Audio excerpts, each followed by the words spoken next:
Hi friends, ಇಷ್ಟೋ ತನಕ ನಾನು ನಿಮಗೋಸ್ಕರ ವಿಡಿಯೋ ಮಾಡ್ತಾಯಿದ್ದೆ. ನೋಡ್ಬೋದು ಇಲ್ಲೆಲ್ಲ ಚೇಂಜ್ ಮಾಡಿರೋ ಡ್ರೆಸ್ಗಳು, ಆಮೇಲೆ ಅಲ್ಲೆಲ್ಲ ಪಾಕೆಟ್ಗಳು ಹಾಕಿದ್ದೀನಿ ಹಾಲಲ್ಲಿ.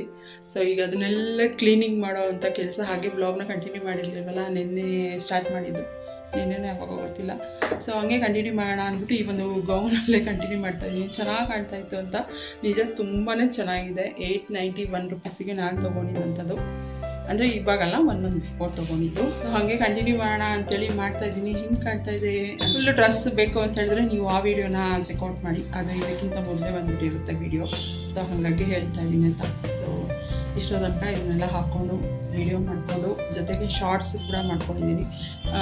ಶಾರ್ಟ್ಸೆಲ್ಲ ಅಪ್ಲೋಡ್ ಮಾಡ್ಬೋದು ಮತ್ತು ಬ್ಲಾಗಲ್ಲಿ ಮಾಡ್ಬೋದು ವಿಡಿಯೋದಲ್ಲಿ ಅಂತೇಳಿ.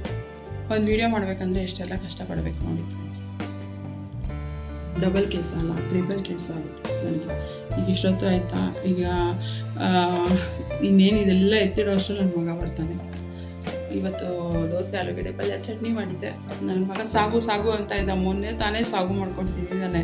ಮತ್ತೆ ಸಾಗುನ ಬೇಡ ಅಂದ್ಬಿಟ್ಟು, ಹಂಗೂ ಇವತ್ತು ಬೆಂಡೆಕಾಯಿ ಗೊಜ್ಜು ಮಾಡೋಣ ಮಸಾಲೆ ಇಟ್ಬಿಟ್ಟು ಅಂತೇಳಿ ಅಂದ್ಕೊಂಡ್ರೆ, ನನ್ನ ಮಗ ಬೇಡ ಮಮ್ಮಿ ಬೇಡ, ಆಲೂಗಡ್ಡೆ ಪಲ್ಯ ಮಾಡ್ಬಿಡು ಹೋಗ್ಲಿ ಅಂತ. ಸರಿ ಅಂದ್ಬಿಟ್ಟು ಆಲೂಗಡ್ಡೆ ಪಲ್ಯ ಮಾಡಿ, ಅವ್ನು ಇಷ್ಟದಂತೆ ಕೆಂಪು ಚಟ್ನಿ. ನಡುವೆ ಏನೋ ತುಂಬ ಕೆಂಪು ಚಟ್ನಿ ಅಂತ ಕೇಳ್ತಾನೆ. ಅದು ಏನಕ್ಕೆ ಅವ್ನಿಗೆ ಅಷ್ಟು ಇಷ್ಟ ಆಗಿದೆ ಅಂತ ಗೊತ್ತಿಲ್ಲ.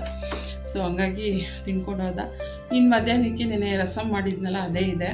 ಸೊ ನಮ್ಮ ಮನೆಯಲ್ಲಿ ದೋಸೆ ಮಾಡಿದ್ರೆ ಬೆಳಿಗ್ಗೆ, ಮಧ್ಯಾಹ್ನ, ಸಾಯಂಕಾಲ ಬಿಟ್ಟರೆ ಬೇಕಾದ್ರೆ ಮಧ್ಯರಾತ್ರಿ ಎದ್ಬಿಟ್ಟು ಕೂಡ ಹಾಕ್ಕೊಂಡು ತಿಂತಾರೆ ದೋಸೆ. ನನ್ನ ಮಗಂಗೆ ಗೊತ್ತು, ಅವ್ನು ದೋಸೆ ಹಾಕ್ಕೊಂಡು ಅವನೇ ತಿಂತಾನಲ್ವ.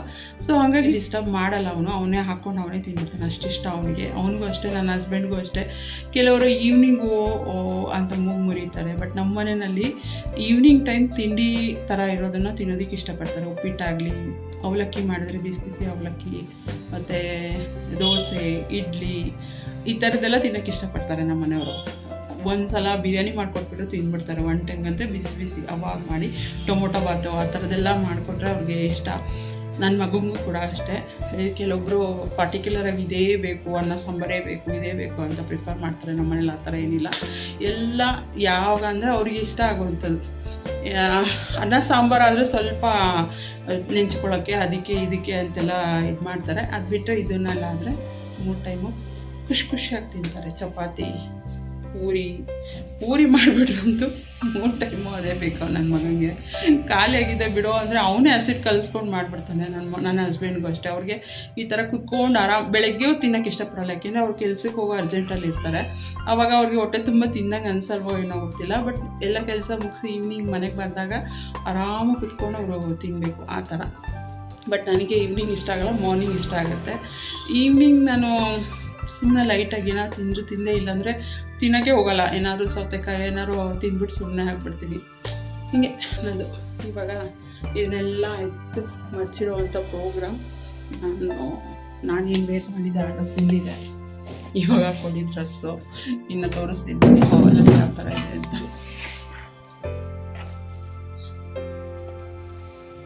ಹಾಲಲ್ಲಿ ನನಗೆ ಒಂಥರ ಆಗ್ತಾಯಿದೆ. ಏನಿಲ್ಲ, ಒಂದ್ಸಲ ಎಲ್ಲ ಪಟ ಎತ್ಬಿಟ್ಟು ಅದನ್ನು ಏನಿದೆ ಆ ಲೇಬಲ್ನ ಕಿತ್ಬಿಡ್ತೀನಿ ನಾನು. ಇಲ್ಲಾಂದರೆ ಏನು ಗೊತ್ತಾ, ನೀವು ಅಷ್ಟೇ ಯಾವುದೇ ಪಾರ್ಸಲ್ ಆರ್ಡ್ರ್ ಮಾಡಿದರೆ ಅದು ಬಂದಿದೆ ಅಂತಂದರೆ ಮಸ್ಟ್ ಆ್ಯಂಡ್ ಶುಡ್ ನಿಮ್ಮ ಅಡ್ರೆಸ್ಸು ಮತ್ತು ನಿಮ್ಮ ಬಗ್ಗೆ ಏನು ಡೀಟೇಲ್ ಇದೆಲ್ಲ ಅದನ್ನೆಲ್ಲ ತೆಗೆದುಬಿಟ್ಟು ಅರ್ದ್ಬಿಟ್ಟು ಹಾಕಬೇಕು. ಇಲ್ಲಾಂದರೆ ತುಂಬಾ ಸ್ಪ್ಯಾಮ್ ಮಾಡ್ತಾರೆ. ಆ ಥರ ಅಡ್ರೆಸ್ಗಳು, ಹೆಸರುಗಳು ಪೂರ್ತಿಯಾಗಿ ಸಿಕ್ಬಿಡ್ತಂದರೆ. ಅದಕ್ಕೆ ನಾನಂತೂ ಪರ್ಟಿಕ್ಯುಲರಾಗಿ ಏನು ಮಾಡ್ತೀನೋ ಬಿಡ್ತೀನೋ ಅದನ್ನು ಡಿಸ್ಪೋಸ್ ಮಾಡುವಾಗ ಎಲ್ಲ ನೀಟಾಗಿ ಇದೇನಿದೆ ಅಡ್ರೆಸ್ಸು, ನಮ್ಮ ಡೀಟೇಲ್ ಎಲ್ಲ ಏನಿದೆ ಅದೆಲ್ಲ ಅರ್ದ್ಬಿಟ್ಟು ನಾನು ಹಾಕೋದು. ಹಾಗಾಗಿ ಈಗ ಅದೊಂದು ಕೆಲಸ ಇದೆ ಅಷ್ಟೇ. ಯೂಶ್ವಲಿ ಬಂದಾಗಲೇ ನಾನು ಆ ಥರ ಕೆಲಸ ಮಾಡಿಬಿಡ್ತೀನಿ, ಪಾರ್ಸಲ್ ನನಗೆ ರಿಸೀವ್ ಆದಾಗಲೇ. ಬಟ್ ಇದು ನಾನು ರಿಟರ್ನ್ ಹಾಕೋದಿದ್ರೆ ಮೇ ಬಿ ಅನ್ನೋ ಒಂದು ಥಿಂಕಿಂಗಲ್ಲಿ ಇಟ್ಟಿದ್ದೆ. ಬಟ್ ಎಲ್ಲ ವೇರ್ ಮಾಡಿ ನೋಡಿದೆ, ಎಲ್ಲ ಪರ್ಫೆಕ್ಟ್ ಆಗಿತ್ತು. ಯಾವುದು ರಿಟರ್ನ್ ಹಾಕೋದು ಇರಲಿಲ್ಲ ಈ ಸಲ, ಫಸ್ಟ್ ಟೈಮ್ ಅಂತ ಅಂದ್ಕೊಳ್ತೀನಿ. ಎಂಡ್ ಆಫ್ ರೀಸನ್ ಸೇಲ್ ಬಂದಾಗ ಒಂದು ರಿಟರ್ನ್ ಹಾಕಿರೋದು ಉಂಟು ನಾನು ಎಷ್ಟೊಂದು ಸಲ. ಒಂದೊಂದು ಸಲ ಫಿಟ್ಟಿಂಗ್ ಪ್ರಾಬ್ಲಮ್ ಇರುತ್ತೆ, ಒಂದೊಂದು ಸಲ ಇಷ್ಟ ಆಗಲ್ಲ ಕ್ಲಾತು, ಒಂದೊಂದ್ಸಲ ಫುಲ್ ಡೀಪ್ ಬಂದ್ಬಿಟ್ಟಿರುತ್ತೆ. ಆ ಥರ ಏನೋ ಪ್ರಾಬ್ಲಮ್ ಇರೋದು ನಾನು ರಿಟರ್ನ್ ಆಗ್ತಾಯಿದೆ. ಬಟ್ ಈ ಸಲ ಮಾತ್ರ ಸಖತ್ತಾಗಿದೆ. ನನ್ನ ಬರ್ಡೇ ಟೈಮಿಗೆ ಒಳ್ಳೆ ಆಫರ್ ಅಂತಲೇ ಹೇಳ್ಬೋದು. ಎನಿ ಟೈಮ್ ಯಾವಾಗಲೂ ಅಷ್ಟೇ, ಪ್ರತಿ ವರ್ಷ ನನ್ನ ಬರ್ತ್ಡೇಗೆ Myntra end of reason sale ಹಾಕ್ತಾನೆ. ಸೊ ಐ ಆಮ್ ಲಕ್ಕಿ ಅಂತ ಹೇಳ್ಬೋದು ಆ ವಿಷಯದಲ್ಲಿ. ಇಲ್ಲಾಂದರೆ ಈಗ ಹೊರಗಡೆ ಹೋಗಿ ನಾವು 1,500 ಕೊಟ್ಟರೆ ಬಂಡಸ್ ತರ್ಬೋದು ಅಷ್ಟೇ. ಫುಲ್ ಸೆಟ್ ತರ್ತೀವಿ ಅಂದರೆ ನಾನು 3 ಜೊತೆ ತೊಗೊಳ್ತೀನಿ ಕಮ್ಮಿ ಪ್ರೈಸಲ್ಲಿ. ನನಗೆ ಆ ಥರ ಖುಷಿ ಆಗುತ್ತೆ. ನನಗೆ ಈಗ ಏನು ಗೊತ್ತಾ, ಎಲ್ಲಾರ್ದು ಒಂದೇ ಥರ ಅಂತ ನಾನು ಹೇಳೋಕ್ಕೋಗಲ್ಲ. ಬಟ್ ನನ್ನ ಮೆಂಟಾಲಿಟಿ ಏನಿದೆ ಅಂತ ಹೇಳಿದ್ರೆ ಕಮ್ಮಿ ಪ್ರೈಸಲ್ಲಿ ತುಂಬ ಏನು ಹೇಳ್ತಾರೆ ಡ್ರೆಸ್ನ ತೊಗೊಳ್ಬೇಕು, ಅದು ನನ್ನ ಮೆಂಟಾಲಿಟಿ. ಹಂಗನ್ಬಿಟ್ಟು ಕ್ವಾಲಿಟಿ ಬಗ್ಗೆ ಎಲ್ಲ ನಾನೇನು ಕಾಂಪ್ರಮೈಸ್ ಆಗಲ್ಲ. ಸೊ ಮಿಂತ್ರಾನಲ್ಲಿ ಆಲ್ವೇಸ್ ನಾನು ಕ್ವಾಲಿಟಿ ಕೂಡ ತುಂಬಾ ಚೆನ್ನಾಗಿರುತ್ತೆ. ಅದರಲ್ಲೂ ಇದು ಏನು ಹೇಳ್ತಾರೆ ಆಫರ್ ಟೈಮಲ್ಲಿ ಅಂದರೆ ಒಂಥರ ಸೋನೆಪೆ ಸುಹಾಗ ಅಂತಾರಲ್ಲ ಆ ಥರ ಇರುತ್ತೆ. ಹೇಳಬೇಕು ಅಂದರೆ ಕೆಲವೊಂದು ಸಲ ಅದರಲ್ಲೂ ಇದಾಗಿದೆ. ಯಾಕೆಂದರೆ ಇವಾಗ ಮುಂಚಿನ ಥರ ಮಿಂತ್ರಾನಲ್ಲಿ ತುಂಬ ಕಮ್ಮಿ ಬ್ರ್ಯಾಂಡ್ಸ್ ಇತ್ತು ಅವಾಗ. ಇವಾಗ ಸಖತ್ತು ಬ್ರ್ಯಾಂಡು, ಅದು ಹೆಸರೇ ಕೇಳಿರೋಲ್ಲ ಆ ಥರ ಬ್ರ್ಯಾಂಡ್ಗಳೆಲ್ಲ ಇದೆ. ನಾನು ಅದೇ ಅಂದ್ಕೊಳ್ಳೋದು. ನಾನು ಅದಕ್ಕೆ ಡೌಟ್ ಬಂದು ನಾನು ತರಿಸ್ತೀನಿ. ರಿಟರ್ನ್ ಹಾಕ್ಬೇಕಾಗ್ಬೋದು ಅನ್ನೋ ಒಂದು ಇಂಟೆನ್ಷನಲ್ಲಿ. ಬಟ್ ಈ ಸಲ ಏನೋ ಗಾಡ್ ರೈಸ್ ನಾನು ಯಾವುದೂ ರಿಟರ್ನ್ ಆಗೋ ಥರ ಬಂದಿಲ್ಲ. ಚೆನ್ನಾಗಿ ಬಂದಿದೆ ಎಲ್ಲ ಡ್ರೆಸ್ಗಳು, ಒಂದಕ್ಕಿಂತ ಒಂದು ಸೂಪರಾಗಿದೆ. ನೋಡಿ ಬೇಕಿದ್ರೆ ನಿಮ್ಗೆ ಏನಾದ್ರು ಇಷ್ಟ ಆದರೆ ತೊಗೊಳ್ಳಿ ಆಯಿತಾ.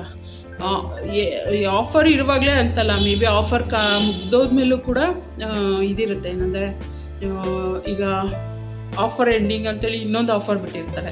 ಆ ಥರ ಎನಿ ಟೈಮ್ ಆಫರ್ ಇದ್ದೇ ಇರುತ್ತೆ. ಅದ್ರ ಜೊತೆಗೆ ಮಿನ್ ಕ್ಯಾಶ್ ಅಂತೇಳಿ ಸಿಗುತ್ತೆ ಮಿಂತ್ರಾನಲ್ಲಿ. ಡೈಲಿ ಕೂಪನ್ ಇರುತ್ತೆ ನಾವು ಆರ್ಡ್ರ್ ಮಾಡೋ ಇದ್ರ ಮೇಲೆ.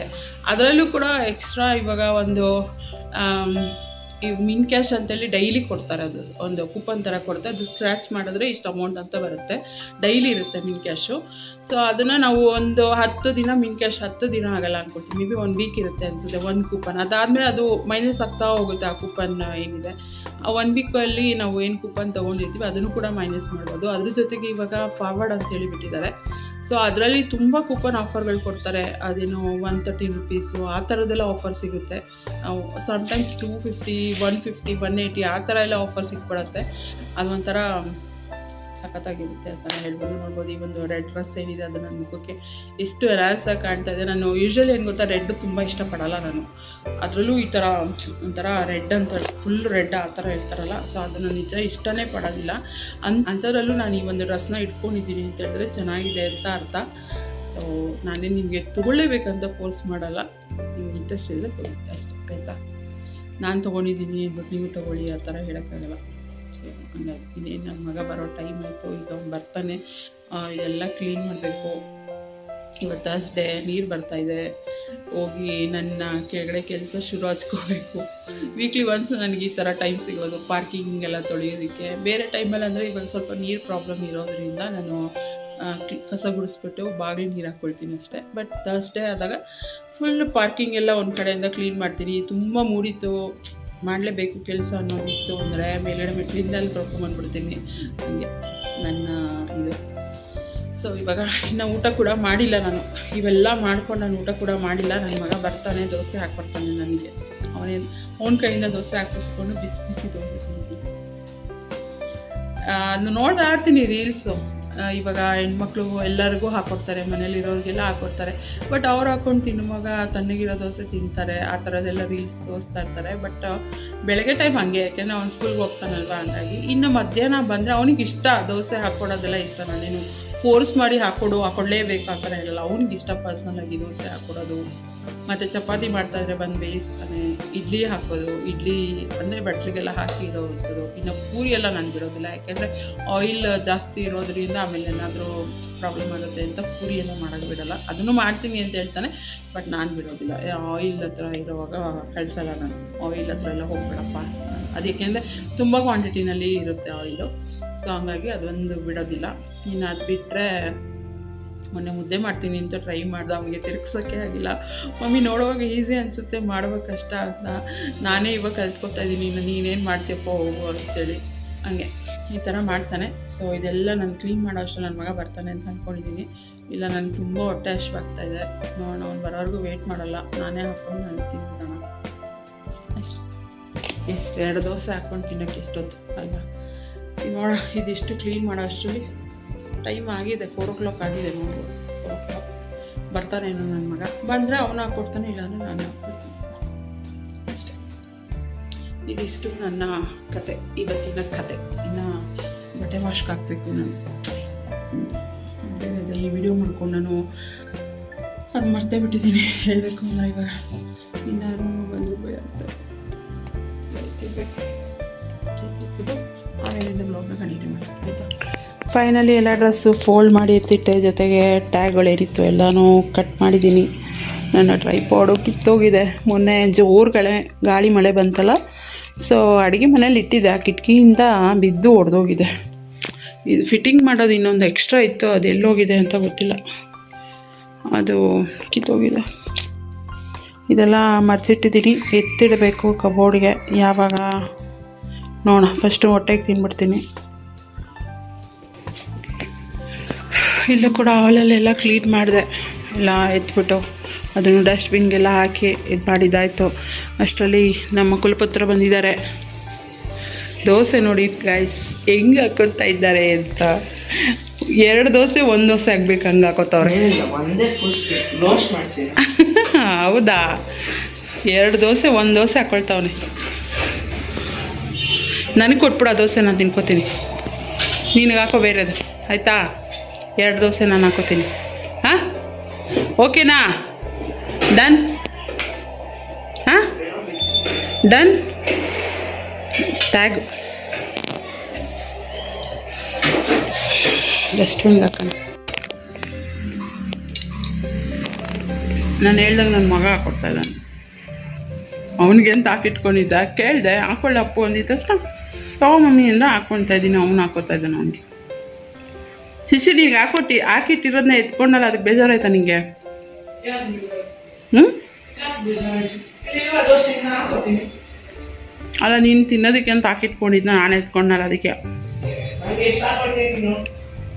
ಹಾಂ,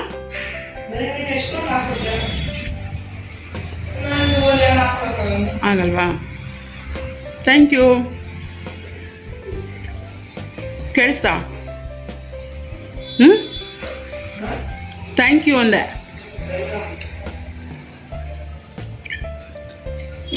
ಯಾರು ಥ್ಯಾಂಕ್ ಯು ಹೇಳಿದಾಗ ಅವ್ರಿಗೆ ಗ್ರ್ಯಾಟಿಟ್ಯೂಡ್ ಆಗಬೇಕು.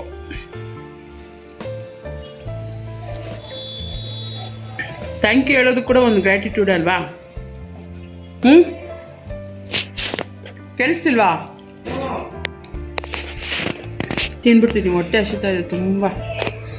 ತಿಂದ್ಬಿಟ್ಟು ಹೊಟ್ಟೆ ತುಂಬ ಆಮೇಲೆ ಕೆಲಸ ಮಾಡೋಣ ಅಲ್ವಾ? ಸಕ್ಕತ್ತಾಗಿತ್ತು. ಪಲ್ಯನೂ ಅಷ್ಟೇ, ಚಟ್ನಿನೂ ಅಷ್ಟೇ, ಬಿಂದಾಸಾಗಿದೆ ಇವತ್ತು ಅಲ್ಲೇನಾ?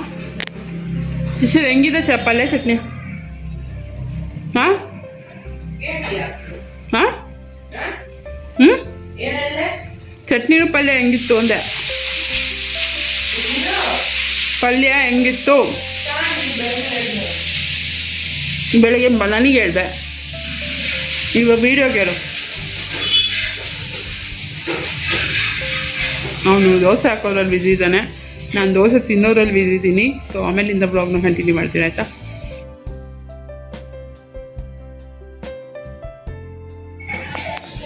ಟೈಮ್ ಬಂದ್ಬಿಟ್ಟು 8:15. ಇವಾಗ ಹೊರಗಡೆ ಹೋಗ್ತಾ ಇದ್ದೀವಿ. ಎಲ್ಲಿ ಅಂದರೆ ನನ್ನ ಮಗನಿಗೆ ಏನೋ ಟೀ ಶರ್ಟ್ ಬೇಕಂತೆ, ನಾಳೆ ವರ್ಲ್ಡ್ ಎನ್ವೈರನ್ಮೆಂಟ್ ಡೇ ಅಲ್ವಾ. ಸೊ ಏನೋ ಸ್ಕಿಟಿಂಗ್ಸ್ ಸೇರ್ಕೊಂಡಿದ್ದಾನಂತೆ, ಅದಕ್ಕೆ ರೆಡ್ ಕಲರ್ ಟೀ ಶರ್ಟ್ ಬೇಕಂತೆ. ಅವನ ಹತ್ರ ಇಲ್ಲ ಯಾವುದು red colour T shirt. So ಹಂಗಾಗಿ ಇವಾಗ ಹೋಗಿ ತೊಗೊಂಬರೋಣ, ಅದರ ಸಿಂಪಲ್ ಆಗಿರೋದು ಅಂತೇಳಿ ಹೋಗ್ತಾ ಇದ್ದೀವಿ. ಹೊರಗಡೆ ಹೋದಾಗ ಅಲ್ಲೊಂದು ಅಂಗಡಿ ಇತ್ತು ಅಂಥೇಳಿ ಸ್ಟಾಪ್ ಮಾಡಿದ್ರು. ಸೊ ಅಲ್ಲಿ ನೀಟಾಗಿ ಕ್ಯಾಪ್ಚರ್ ಆಗಿಲ್ಲ. ಅಲ್ಲಿ 3 ಜನ ಹುಡುಗರು ಬಂದರು. ಒಬ್ಬರು ವೈಟ್ ಫುಲ್ ಕೂದಲು, ಒಬ್ಬರು ಪಿಂಕ್ ಕೂದಲು, ಒಬ್ಬರು ಎಲ್ಲೋ ಕೂದಲು. ಅದನ್ನೇ ಹೇಳ್ತಾ ಇದ್ದೀರಿ. ಈಗ ರೋಡಲ್ಲಿ ಕೋಳಿ ಪಿಲ್ಲೆಗಳು ಮಾರ್ಕೊಂಬರ್ತಾರಲ್ಲ, ಪಿಂಕು ಎಲ್ಲೋ ಆ ಥರ ಇತ್ತು ಅವ್ರ ಕೂದಲುಗಳು. ಅದನ್ನು ರೆಕಾರ್ಡ್ ಮಾಡೋಕ್ಕೆ ಟ್ರೈ ಮಾಡಿದೆ, ಬಟ್ ನೀಟಾಗಿ ಕ್ಯಾಪ್ಚರ್ ಆಗಲಿಲ್ಲ ಅದು. ಅಲ್ಲಿಂದ ಒಂದು 3-4 ಅಂಗಡಿಗೆ ಹೋದ್ವೇನೋ ಅಂದ್ಕೊಳ್ತೀನಿ. ಎಲ್ಲೋದ್ರೂ ರೆಡ್ ಕಲರ್ ಟೀ ಶರ್ಟ್ ಇಲ್ಲ, ಪರ್ಟಿಕ್ಯುಲರಾಗಿ ರೆಡ್ ಕಲರ್ ಟೀ ಶರ್ಟ್ ಇರಲಿಲ್ಲ.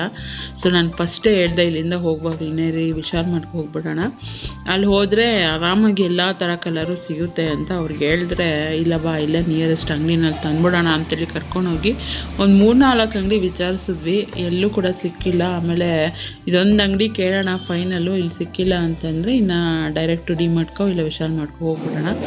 ಇಲ್ಲಾಂದರೆ ಟೈಮ್ ಆಯಿತು ಅಂದರೆ ಅದು ಕ್ಲೋಸ್ ಮಾಡಿಬಿಡ್ತಾರೆ ಅಂತ ಪ್ಲ್ಯಾನ್ ಮಾಡ್ಕೊಂಡು ಅಲ್ಲಿ ಹೋದ್ವಿ. ಅಲ್ಲಿ ಹೋಗಿ ಒಂದೆರಡು ಟೀ ಶರ್ಟ್ ಎರಡೇ ಟೀ ಶರ್ಟ್ ಇದ್ದಿದ್ದಲ್ಲಿ ರೆಡ್ ಕಲರ್ದು ಅದನ್ನೇ ತೋರಿಸಿದ್ರು. ಅದು ನೋಡಿದ್ರೆ 500 ರುಪೀಸ್ ಹೇಳಿದ್ರು. ಇನ್ನೇನು ಮಾಡೋಕ್ಕಾಗುತ್ತೆ ಅಂತ ತೊಗೊಂಡು ಬಂದಿದ್ದಾಯಿತು. ಜಸ್ಟ್ 150-200 ಅಂತ ಅಂದ್ಕೊಂಡು ಹೋಗಿದ್ದು, ಅಲ್ಲಿ ನೋಡಿದ್ರೆ 500 ರೂಪಾಯಿ ಆಯಿತು. ಇನ್ನೇನು ಮಾಡೋಕ್ಕಾಗುತ್ತೆ ಅಂದ್ಬಿಟ್ಟು ಕೊಟ್ಬಿಟ್ಟು ಬಂದಿದ್ವಿ. ಅಲ್ಲಿಂದ ಬಂದಮೇಲೆ ಊಟ ಎಲ್ಲ ಮಾಡಿಬಿಟ್ಟು ಮ್ಯಾಂಗೋ ಕಟ್ ಮಾಡಿಕೊಟ್ರು. ಇದು ಬಂದುಬಿಟ್ಟು ನನ್ನ ಫ್ರೆಂಡ್ ಉಷಾ ಅವ್ರು ಕೊಟ್ಟಿದ್ದಂಥ ಮ್ಯಾಂಗೋಸ್ ತುಂಬಾ ಸ್ವೀಟಾಗಿತ್ತು. ಒಂದೆರಡು ಹಣ್ಣು ಹಾಳಾಗಿಬಿಟ್ಟಿತ್ತು, ಅದನ್ನು ಆಚೆ ಹಾಕಿದ್ವಿ. ಬಟ್ ಈಗ ಮಿಕ್ಕಿದ್ದೆಲ್ಲ ಅಂತೂ ಸಕ್ಕತ್ತಾಗಿತ್ತು sweet. Thank you so much Usha ಅವರೇ. ನೀವು ನೋಡ್ತಾ ಇರ್ತೀರ ಬ್ಲಾಗ್ ಅಂತ ಗೊತ್ತು. ನನ್ನ ಫ್ರೆಂಡ್ ಉಷಾ ಅವ್ರು ತಂದುಕೊಟ್ಟಿದ್ದು ತುಂಬಾ ಚೆನ್ನಾಗಿದೆ. ಹೇಳಬೇಕು ಅಂದರೆ ಹಣ್ಣು ಸಖತ್ ಸ್ವೀಟಾಗಿದೆ. ಅವ್ರು ಹೇಳಿದರು ತುಂಬ ಸ್ವೀಟಾಗಿರುತ್ತೆ ಮೇಡಮ್, ಹಂಗೆ ಯಾವುದೇ ರೀತಿ ಪೌಡ್ರು ಏನು ಹಾಕ್ದೆ ಹಣ್ಣಾಗಿರೋವಂಥದ್ದು. 2 ಹಣ್ಣೇನೋ ಕೆಟ್ಟೋಗ್ಬಿಟ್ಟಿತ್ತಲ್ಲ, 2 ಹಣ್ಣೇನೋ ಕೆಟ್ಟೋಗಿತ್ತು. ಸೊ ಇನ್ನು ಹಂಗೆ ಹಣ್ಣು ಹಾಕ್ತಾ ಇರೋದನ್ನ ತೊಗೊಂಡು ಹಂಗೆ ಕಟ್ ಮಾಡ್ಕೊಂಡು ತಿಂತಾ ಇರೋದು. ಚೆನ್ನಾಗಿದೆ. ಥ್ಯಾಂಕ್ ಯು ಉಷಾ ಅವರೇ. ಸೊ ಥ್ಯಾಂಕ್ ಯು ಉಷಾ ಅವರೇ, ತುಂಬ ಚೆನ್ನಾಗಿದೆ ಹಣ್ಣು. ನಂಗೆ ಗೊತ್ತು ನೀವು ನನ್ನ ವೀಡಿಯೋ ನೋಡ್ತೀರಾ ಅಂತ, ಹಂಗಾಗಿ ಹೇಳ್ತಾ ಇದ್ದೀನಿ. ನನ್ನ ಮಗನೂ ಹೇಳ್ಬೇಕಂತೆ. ಹೇಳೋ ಹಾಂ, ಜೋರಾಗಿ ಹೇಳೋ. ಅಲ್ಲ, ಹಣ್ಣು ಜೋರಾಗಿದೆ ಅನ್ನೋದಲ್ಲ, ಅಲ್ಲ ಹಣ್ಣು ಹೆಂಗಿದೆ ಅಂತಲ್ಲ. ಆಂಟಿಗೆ ಥ್ಯಾಂಕ್ಸ್ ಹೇಳ್ತೀನಿ ಅಂದರೆ ಅದನ್ನು ಹೇಳೋ ಒಂದು. ಅಲ್ಲ, ಬೇರೆ ಟೈಮಲ್ಲಿ ಅಷ್ಟು ಜೋರಾಗಿ ಮಾತಾಡ್ತಾ ಇರ್ತೀಯ, ವಿಡಿಯೋದಲ್ಲಿ ವಾಯ್ಸ್ ಡೌನ್ ಆಗಿಬಿಡುತ್ತಾ? ಅದಕ್ಕೆ ಹಣ್ಣು ಇಸ್ಕೊಂಡು ತಿಂದಮೇಲೆ ಏನು ಹೇಳ್ಬೇಕು ಅವ್ರಿಗೆ? ಅದನ್ನು ಹೇಳಿ. ಹೌದಾ? ಸ್ಮೆಲ್ ನೋಡ್ಕೊಂಡೇ ಇದ್ಬಿಡು, ಒಟ್ಟು ತಿನ್ಬೇಡ. ನೀನು ಸ್ಮೆಲ್ ನೋಡು, ನಾನು ತಿನ್ಕೋತೀನಿ, ಆಯಿತಾ?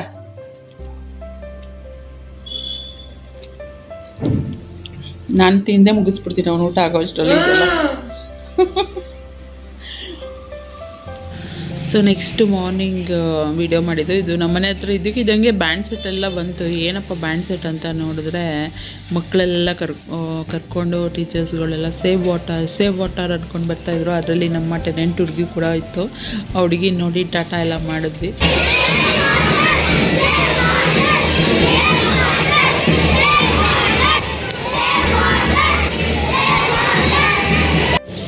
ನಾವು ಚಿಕ್ಕವರಿದ್ದಾಗ ಇದೇ ರೀತಿ ಇಂಡಿಪೆಂಡೆನ್ಸ್ ಡೇಗೆ, ರಿಪಬ್ಲಿಕ್ ಡೇಗೆ ಆ ಥರ ಎಲ್ಲ ಹೋಗ್ತಾ ಇದ್ವಿ. ಬಟ್ ನಮಗೆ ಅಂದರೆ ಯೂನಿಫಾರ್ಮ್ ಎಲ್ಲ ಹಾಕ್ಕೊಂಡು ಕರ್ಕೊಂಡು ಹೋಗ್ತಾಯಿದ್ರು. ಈ ಮಕ್ಳುಗಳಿಗೆ ಅವತ್ತು ಎಲ್ಲರೂ ಆಲ್ಮೋಸ್ಟ್ ಗ್ರೀನ್ ಡ್ರೆಸ್ಸಲ್ಲಿ ಹೋಗ್ತಾ ಇದ್ದಂಥದ್ದು. ಹೊಸ್ಲಿಗೆ ರಂಗೋಲಿ ಬಿಡೋಣ ಅಂತ ಟ್ರೈ ಮಾಡಿದೆ. ಬಟ್ ಬಾಗಿಲಲ್ಲಿ ರಂಗೋಲಿ ಹಾಕೋ ಥರ ಹೊಸ್ಲಲ್ಲಿ ಹಾಕೋಕ್ಕೆ ಬರೋಲ್ಲ. ಆದರೂ ಪರವಾಗಿಲ್ಲ, ಬಿಡೋದಿಲ್ಲ. ಏನೋ ಹೇಳ್ತಾರಲ್ಲ, ಪ್ರಾಕ್ಟೀಸ್ ಮೇಕ್ಸ್ ಮ್ಯಾನ್ ಪರ್ಫೆಕ್ಟ್ ಅಂತೇಳಿ, ಆ ಥರ ಇವಾಗ ಸದ್ಯಕ್ಕೆ ಈ ಥರ ಹಾಕಿದ್ದೀನಿ. ಹೋಗ್ತಾ ಇನ್ನೂ ಚೆನ್ನಾಗಿ ಬರ್ಬೋದು. ಆಮೇಲೆ ಡೈಲಿ ಪೂಜೆ ಮಾಡಿದಾಗ ಅಟ್ಲೀಸ್ಟ್ ಮಂಗಳವಾರ ಮತ್ತು ಶುಕ್ರವಾರ ಈ ಥರ ಬಾಗಿಲಿಗೆ ರಂಗೋಲಿ ಹಾಕೋಣ ಅಂತ ಅಂದ್ಕೊಂಡಿದ್ದೀನಿ. ಗೊತ್ತಿಲ್ಲ.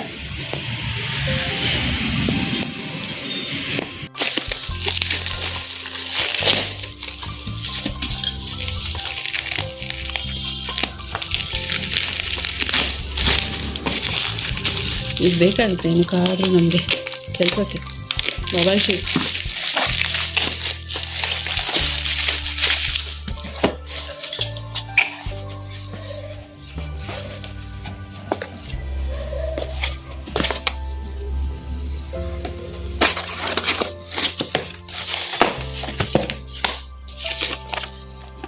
ಸಿಂಪಲ್ ಈ ಥರ ಒಂದು ಇದನ್ನು ಕೊಟ್ಟಿದ್ದಾರೆ.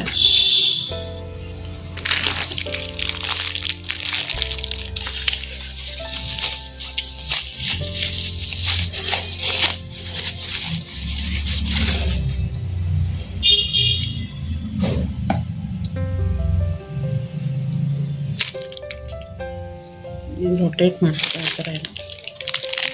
ಒಳಗಡೆ ಇದು ಹಾಕ್ಬೇಕು ಅನ್ಸುತ್ತೆ.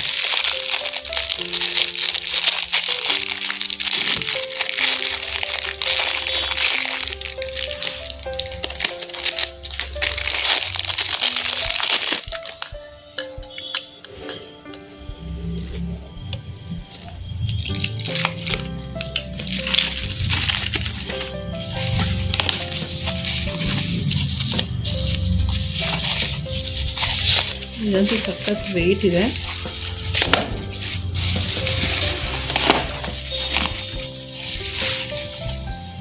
ಇದು ವೆಯ್ಟ್ ಇದೆ ಸಖತ್. ಇದಕ್ಕೆ ಇದನ್ನ ಫಿಕ್ಸ್ ಮಾಡೋದು ಹಿಂಗೆ.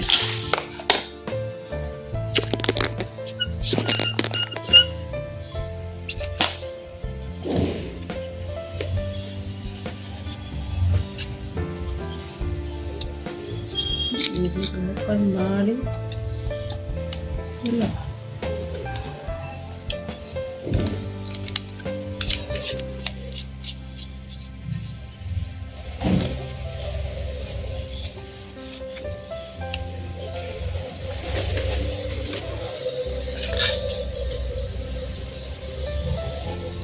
ಸೊ ಇದು ಬಂದ್ಬಿಟ್ಟು ಅಮೆಝಾನಿಂದ ನಾನು ಒಂದು ಸೆಲ್ಫಿ ಸ್ಟ್ಯಾಂಡ್ ಥರ ಇರೋವಂಥ ಸ್ಟಿಕ್ಕರ್ನ ತರಿಸಿದ್ದೆ.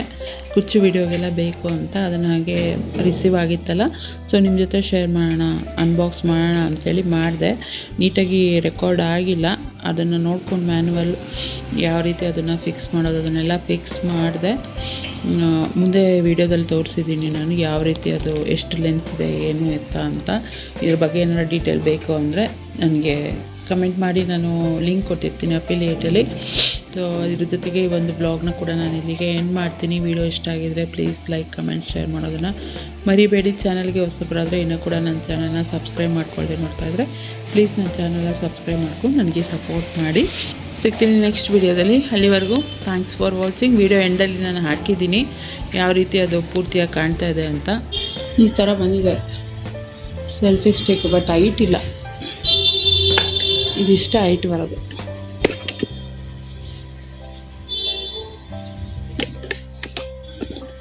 ಇಷ್ಟೇ ಹೈಟ್. ಇದನ್ನ ಹಿಂಗೆ ಈ ಥರನೂ ರೊಟೇಟ್ ಮಾಡ್ಕೋಬೋದು. ನಾನು ಮೇಯ್ನಾಗಿ ನನಗೆ ಕುಚ್ಚು ವೀಡಿಯೋ ಮಾಡುವಾಗ ಪ್ರಾಬ್ಲಮ್ ಆಗ್ತಾಯಿತ್ತು.